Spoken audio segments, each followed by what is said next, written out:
जैसे ही रोहित उस हवेली के एक ऐसे हॉल में पहुंचा जहां बिल्कुल अंधेरा था, तो उसने देखा कि वहां पर सामानों का ढेर पड़ा हुआ था।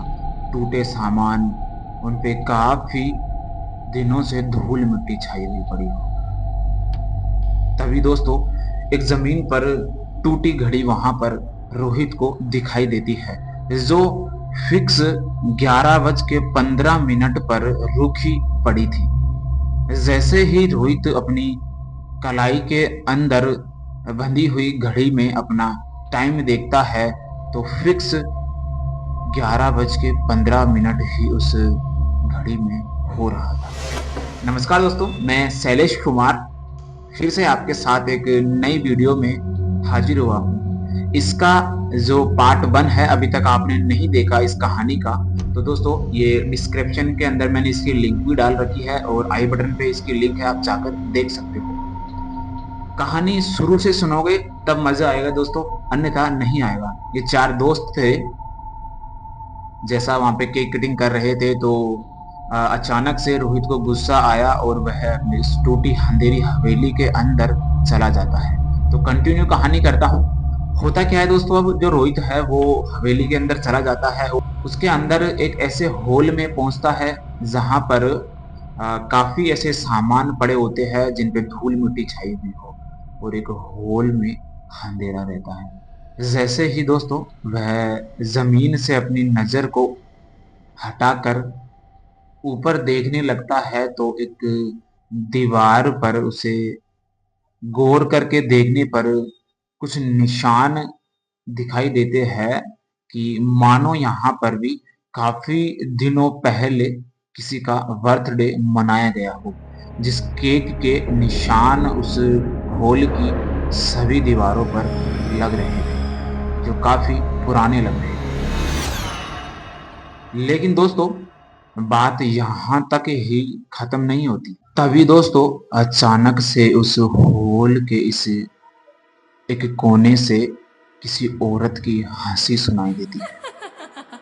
रोहित एकदम डर जाता है और कांप उठता है। लेकिन दोस्तों, जैसे ही रोहित अपने हाथ में टॉर्च जो लिए हुए था, उसका उजाला उस टॉर्च की अंधेरी जो उस हॉल का एक कोना था उसकी तरफ करता है, तो वह देखता है कि एक खाली झूला अपने आप ही हिल रहा है और उसी कोने से एक लड़की की हंसने की आवाज आ रही है। ये सब देखकर रोहित डर जाता है और दोस्तों तुरंत वापस सीढ़ियों से पीछे मुड़कर नीचे भागने की कोशिश करता है। वह वहां से कैसे भी बच बचा कर डरता हुआ जल्दी से उस हवेली से बाहर निकल आता है। और दोस्तों, बाहर निकलते ही उसे तीनों दोस्तों में से एक भी नहीं दिखाई देता। तभी रोहित उन तीनों दोस्तों को जोर से आवाज लगाता है।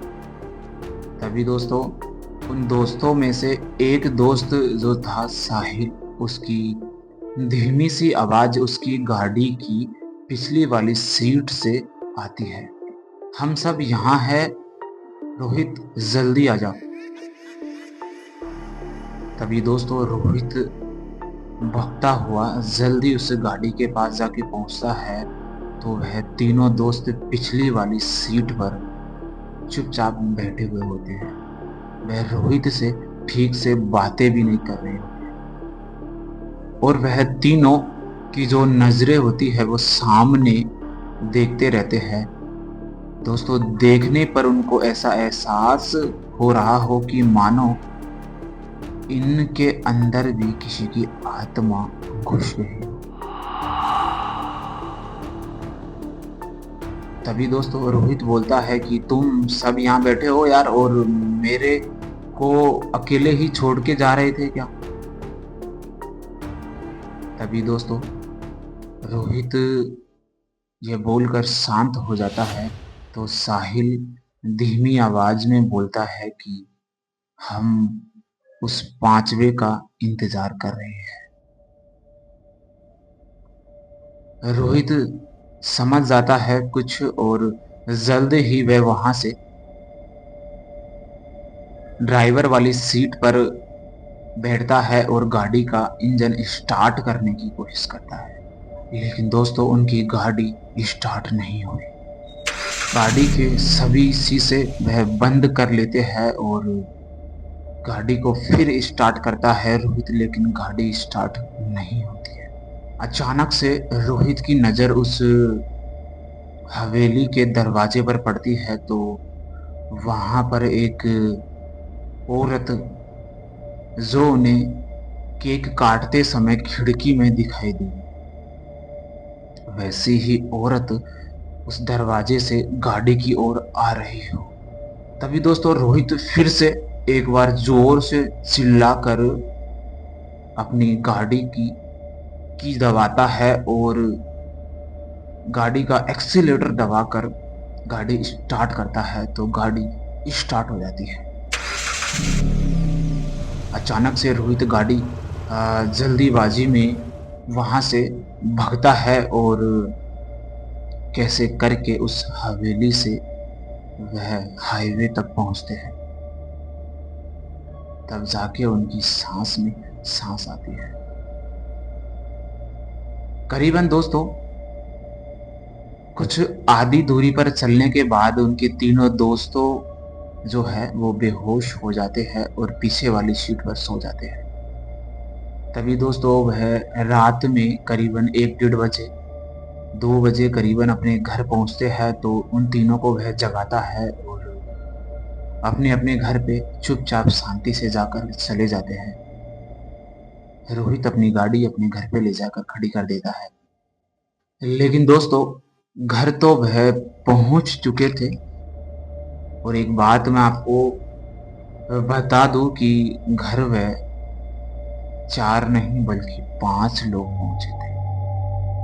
5 भी कौन थी वो आप अगर समझ गए हो तो कमेंट में मुझे जरूर बताना। लेकिन दोस्तों रोहित ठीक था, नेहा ठीक थी, जारा ठीक थी, लेकिन साहिल ठीक नहीं था। जिसका बर्थडे था वह आज भी रात के 2 बजे 1 बजे उठकर रात में डरावने गाने गाता है और उठ उठ के शमशानों में भाग जाता है। उनके पेरेंट्स उन्हें वहां से जब पता चलता है तो उठा के लेके आते हैं। ये साया, ये हवेली का साया साहिल के ऊपर आ चुका था। तो कैसी लगी दोस्तों आज की कहानी? अलविदा लेता हूं, मिलता हूं एक और ऐसी कहानी के साथ।